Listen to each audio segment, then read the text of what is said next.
जय Hind. JSSC CGL के जितने भी कैंडिडेट हैं उनको पता ही होगा कि अब परीक्षा नज़दीक आ गया है।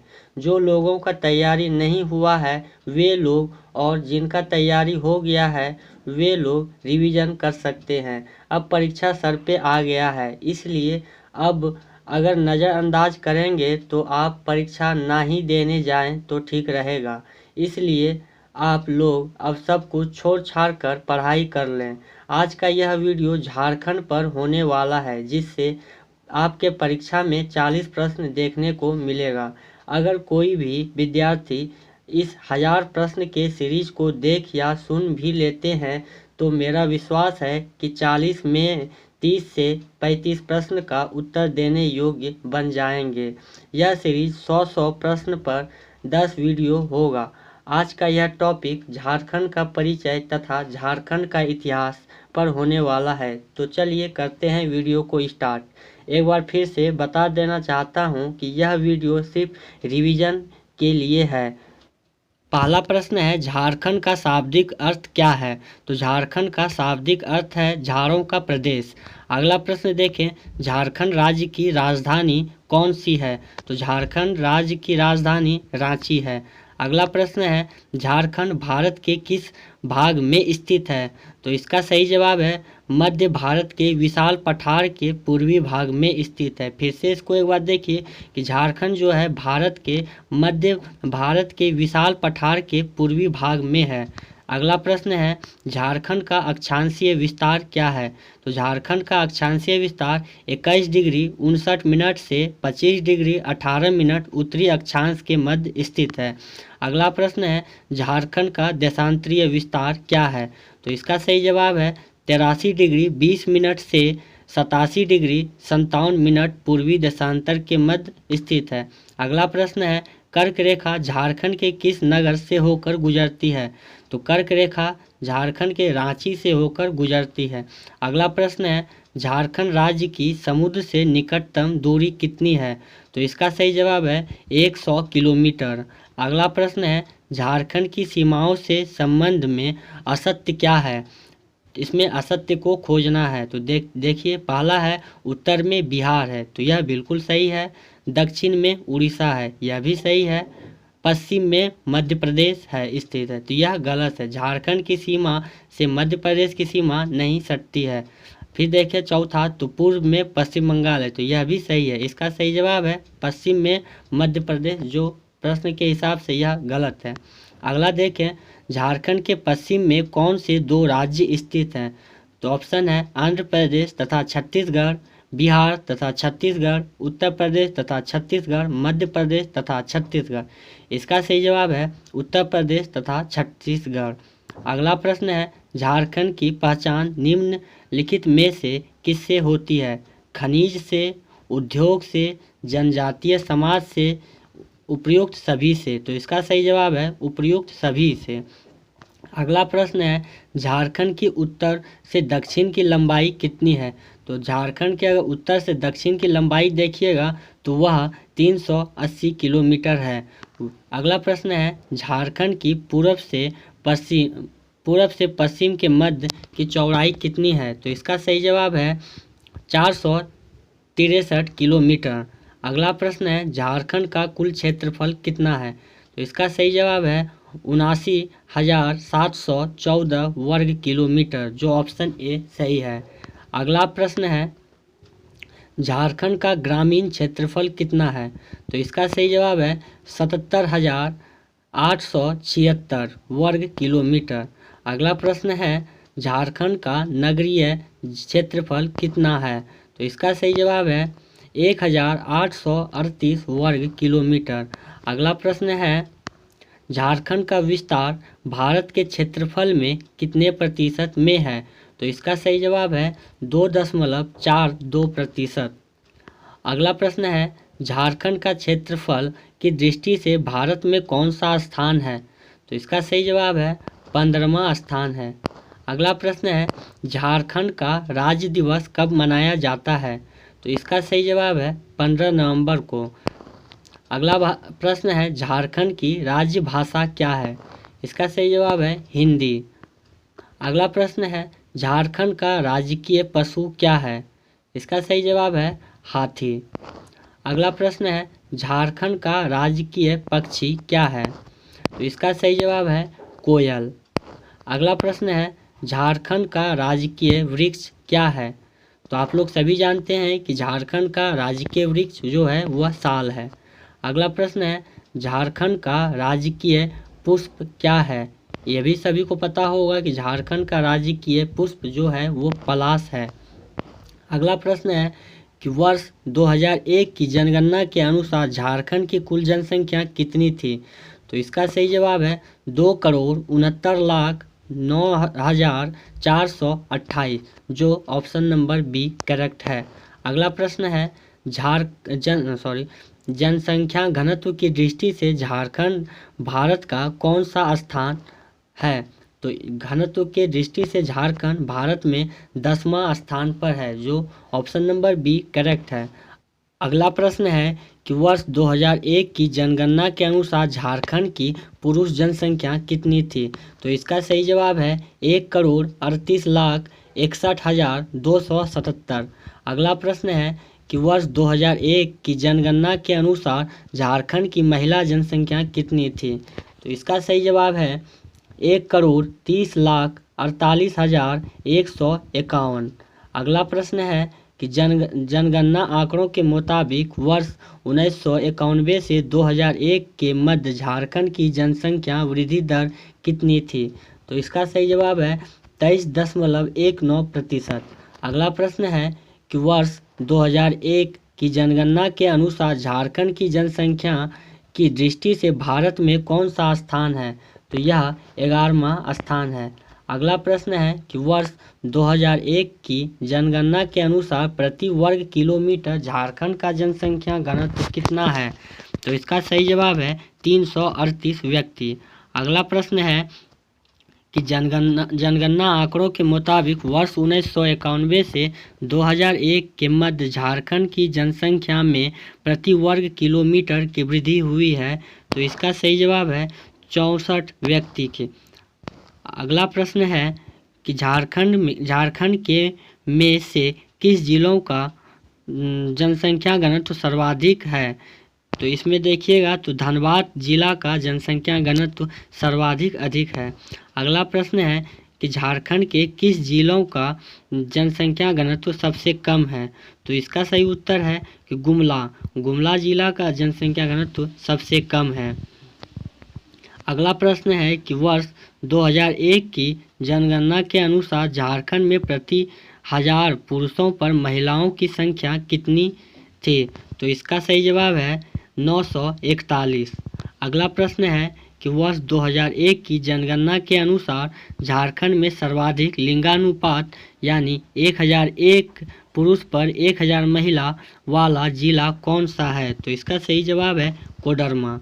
अगला प्रश्न है कि वर्ष 2001 की जनगणना के अनुसार झारखंड में न्यूनतम लिंगानुपात यानी 874 पुरुष पे 1000 महिला वाला जिला कौन सा है? तो इसका सही जवाब है रांची।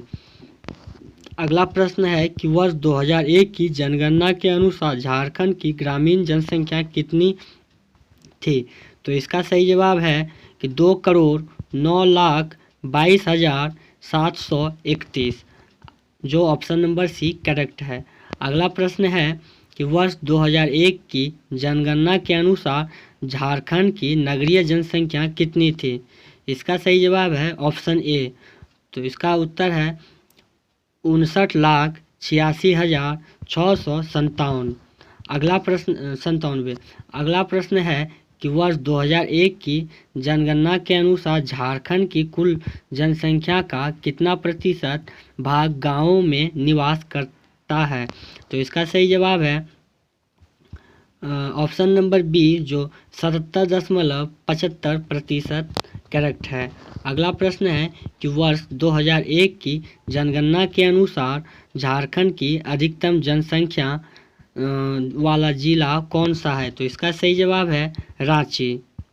अगला प्रश्न है कि वर्ष 2001 की जनगणना के अनुसार झारखंड की न्यूनतम जनसंख्या वाला जिला कौन सा है? तो इसका सही जवाब है लोहरदगा।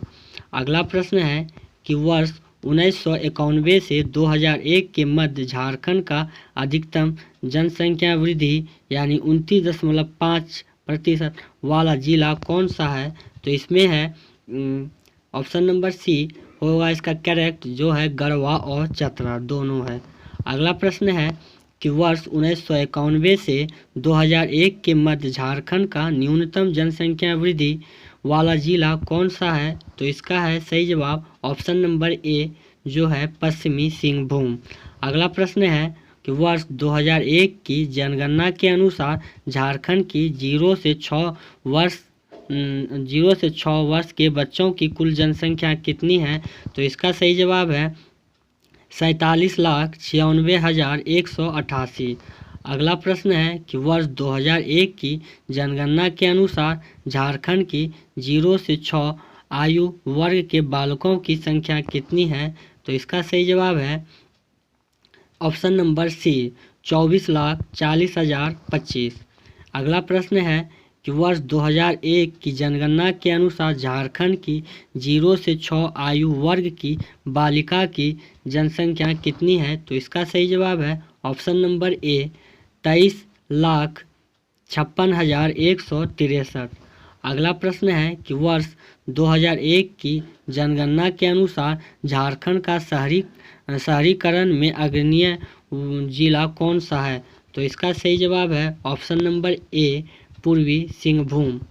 अगला प्रश्न है कि वर्ष 2001 की जनगणना के अनुसार झारखंड का न्यूनतम शहरी आबादी वाला जिला कौन सा है? तो इसका सही जवाब है गोड्डा, जो ऑप्शन नंबर बी करेक्ट है। अगला प्रश्न है कि वर्ष 2001 की जनगणना के अनुसार झारखंड में जन्म दर कितना है? तो इसका है ऑप्शन नंबर बी करेक्ट है 35.7 प्रति हजार में। अगला प्रश्न है कि वर्ष 2001 की जनगणना के अनुसार झारखंड में मृत्यु दर कितना है? तो इसका सही जवाब है ऑप्शन नंबर डी 13.12 प्रति हजार पे।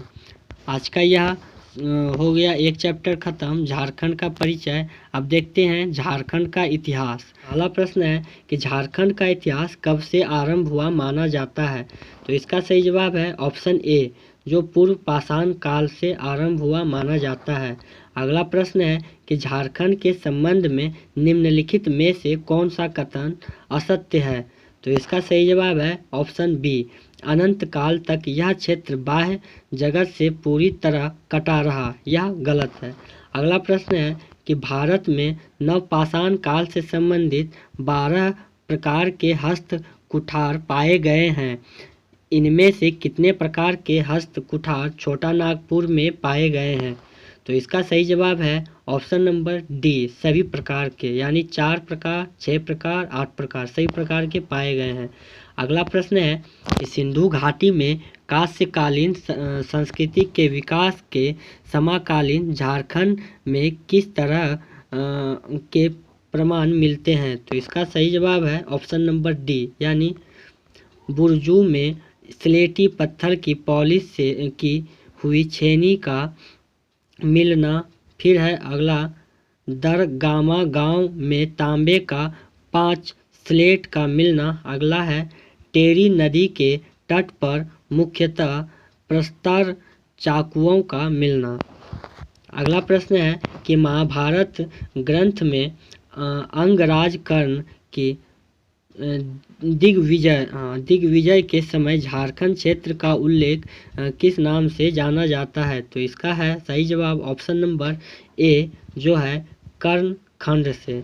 अगला प्रश्न है प्रसिद्ध इतिहासकार बुकानन के अनुसार निम्नलिखित में से किस स्थान से लेकर वीरभूम तक समस्त पठारी क्षेत्र झारखंड का कहलाता है? तो इसका सही जवाब है ऑप्शन नंबर बी, बनारस। अगला प्रश्न है कि महाभारत के दिग्विजय पर्व में झारखंड क्षेत्र का उल्लेख किस नाम से जाना जाता है? तो इसका करेक्ट आंसर है ऑप्शन नंबर ए, पुंडरीक देश के नाम से। अगला प्रश्न है कि किस ग्रंथ में झारखंड का उल्लेख पुनरु नाम से किया गया? इसका सही जवाब है ऑप्शन नंबर डी, ऐतरेय ब्राह्मण ग्रंथ से। अगला प्रश्न है कि झारखंड शब्द का प्रयोग प्रथम बार एक ताम्र अभिलेख में किया गया। यह ताम्र अभिलेख किस शताब्दी का है? तो इसका सही जवाब है ऑप्शन नंबर डी, 13वीं शताब्दी का। अगला प्रश्न है कि मगध राज्य की सीमा झारखंड के किस नदी के उद्गम स्थल तक मानी जाती थी? तो इसका सही जवाब है ऑप्शन नंबर बी, दामोदर नदी तक। अगला प्रश्न है कि चंद्रगुप्त मौर्य काल के शिलालेख संख्या 13 में झारखंड क्षेत्र का उल्लेख किस नाम से किया गया है? तो इसका सही जवाब है ऑप्शन नंबर सी, अटावी नाम से किया गया है। अगला प्रश्न है कि झारखंड में खुदाई के दौरान पाए जाने वाले सिक्कों के संबंध में इनमें से कौन सा युग सुमेलित नहीं है? तो इसका करेक्ट आंसर है ऑप्शन नंबर डी, हजारीबाग यूनानी सम्राट के सिक्के। अगला प्रश्न है कि प्रथम मुंडा आंदोलन किस वर्ष हुआ? तो इसका सही जवाब है ऑप्शन डी, 1797 ईस्वी को। अगला प्रश्न है कि निम्नलिखित में से कौन सूतिया पाहन द्वारा स्थापित सूतिया नागखंड के 7 खड्डों का हिस्सा नहीं है? तो इसका सही जवाब है ऑप्शन डी, धनगर, धनबाद एवं देवघर। अगला प्रश्न है कि मौर्य काल से वर्धन काल तक के नवांग तुकों में से कुछ ने छोटा नागपुर के विभिन्न हिस्सों में राज्यों की स्थापना की। इनमें निम्नलिखित में से कौन शामिल नहीं है? तो इसका करेक्ट आंसर है सी, रायगढ़ के राजपूत राज्य। अगला प्रश्न है कि झारखंड के नागवंश के संबंध में कौन सा कथन असत्य है? तो इसका करेक्ट आंसर है ऑप्शन बी, नागवंश का छोटा नागपुर में विशेष प्रभाव नहीं था। अगला प्रश्न है कि नागवंश के किस शासक ने सुतियाम्बे से राजधानी स्थानांतरित कर चुतिया में स्थापित किया? तो इसका सही जवाब है ऑप्शन डी, तो राय प्रताप। अगला प्रश्न है रामगढ़ राज्य की स्थापना कब हुई? तो इसका सही जवाब है ऑप्शन बी, 1368 ईस्वी में। अगला प्रश्न है कि रोहतासगढ़ पर शेर खान ने कब अधिकार किया? तो इसका सही जवाब है ऑप्शन बी, 1538 ईस्वी में। अगला प्रश्न है किस वजह से मुगलों का ध्यान कोकहर की ओर गया? तो इसका सही जवाब है ऑप्शन ए, हीरों की वजह से। अगला प्रश्न है कि बाबर के शासनकाल में झारखंड का प्रमुख शासक वंश कौन था? तो इसका सही जवाब है ऑप्शन डी, उपर्युक्त सभी। कौन कौन है ये बात देखें तो कोकरटक का नागवंश, पलामू का चेरो, सिंहभूम का सिंह वंश, ये सब है। अगला प्रश्न है कि वर्ष 1585 ईस्वी में कोकहर पर कब्जे के दौरान वहां का शासक कौन था? तो इसका सही जवाब है ऑप्शन ए, मधुकरण शाह। अगला प्रश्न है कि अकबर के शासनकाल में झारखंड का निम्नलिखित में से कौन सा क्षेत्र मुगलों के संपर्क में आया? तो इसका सही जवाब है ऑप्शन डी, उपर्युक्त सभी। तो कौन कौन है? कोकहर, सिंहभूम, मानभूम। अगला प्रश्न है कि अकबर ने कोकहर पर कब्जा कब किया? तो इसका सही जवाब है ऑप्शन डी, 1585 ईस्वी को। अगला प्रश्न है कि झारखंड की किस नदी में हीरे पाए जाने का उल्लेख मिलता है? तो इसका सही जवाब है ऑप्शन डी, शंख नदी। अगला प्रश्न है इब्राहिम खान ने कोकहर पर आक्रमण 1615 ईस्वी कर किसे बंदी बनाया? तो इसका सही जवाब है ऑप्शन ए, दुर्जन साल को। अगला प्रश्न है कि जहांगीर के समकालीन पलामू में किस चेरो राज ने राज्य किया? तो इसका सही जवाब है उपर्युक्त सभी, यानी डी। तो भगवत राय, अनंत राय, सहबल राय, इन तीनों ने राजगीर के समकालीन पलामू में राज्य किया। अगला प्रश्न है कि जहांगीर की आत्मकथा तुजु के जहांगीर में एक नागवंशी शासक की चर्चा हीरों के पारखी के रूप में की गई, वह कौन है? तो इसका सही जवाब है ऑप्शन डी, दुर्जन साल। अगला प्रश्न है कि निम्नलिखित में से कौन से नागवंशी शासक ने मुगलों की कैद से छूटने के बाद दोइसा में राजधानी स्थापित की और वहां सुंदर भवनों तथा मंदिरों का निर्माण कराया? तो इसका भी सही जवाब है ऑप्शन ए, दुर्जन साल। अगला प्रश्न है पलामू स्थित पुराना पलामू किला किसके शासन काल में निर्मित हुआ माना जाता है? तो इसका सही जवाब है ऑप्शन ए, प्रताप राय के समय में पलामू किला का निर्माण हुआ। अगला प्रश्न है कि 1662 से 1674 ईस्वी तक पलामू का चेरो शासक कौन था? तो इसका सही जवाब है मेदिनी राय।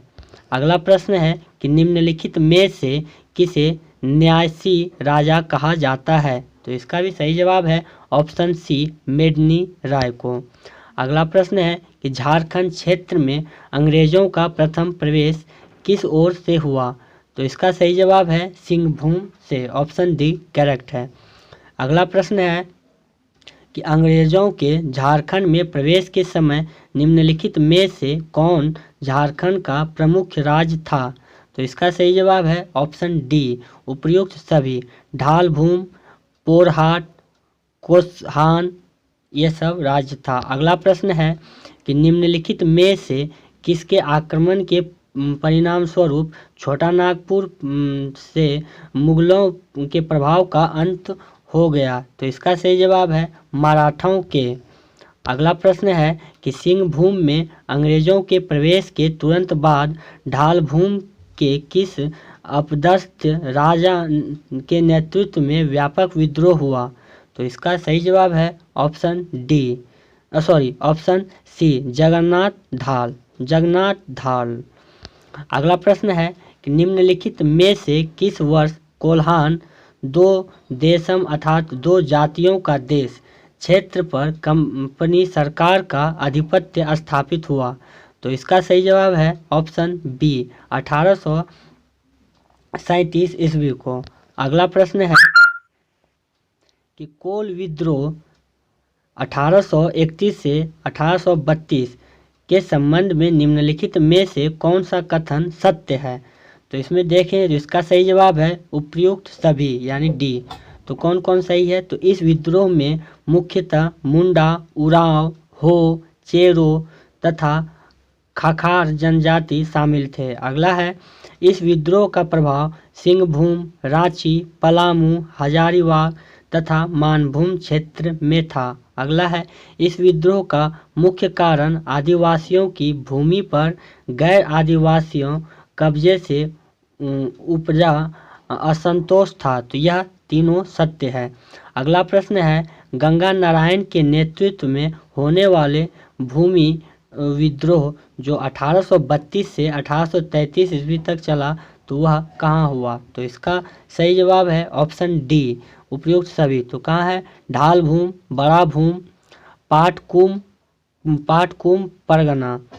अगला प्रश्न है कि मौलाना अबुल कलाम आज़ाद की अध्यक्षता में हजारीबाग के समय रामगढ़ में अखिल भारतीय कांग्रेस का 53वां अधिवेशन किस वर्ष हुआ? तो इसका सही जवाब है मार्च 1940 ईस्वी को। तो अगला प्रश्न है कि वर्ष 1895 से 1901 में होने वाला मुंडा विद्रोह के संबंध में निम्नलिखित में से कौन सा कथन असत्य है? तो इसका सही जवाब है ऑप्शन सी, जनजाति विद्रोह में यह सबसे सफल विद्रोह था, जो यह गलत है।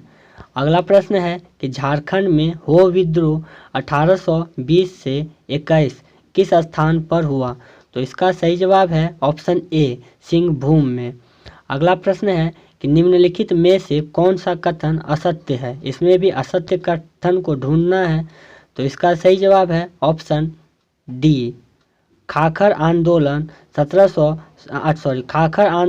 1870 पलामू में हो जनजाति द्वारा किया गया, यह गलत है। अगला प्रश्न है कि झारखंड की निम्नलिखित में से किस जेल में जयप्रकाश नारायण 8 नवंबर 1942 को फरार हुए? तो इसका सही जवाब है ऑप्शन ए, हजारीबाग के जेल से। अगला प्रश्न है कि वर्ष 1928 की जमशेदपुर मजदूर हड़ताल निम्नलिखित में से किसके प्रयास से खत्म हुआ?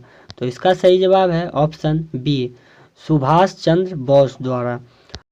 अगला प्रश्न है कि श्याम सिंह सहाय के निमंत्रण पर महात्मा गांधी कब रांची आए? तो इसका सही जवाब है 4 जून 1917 ईस्वी को।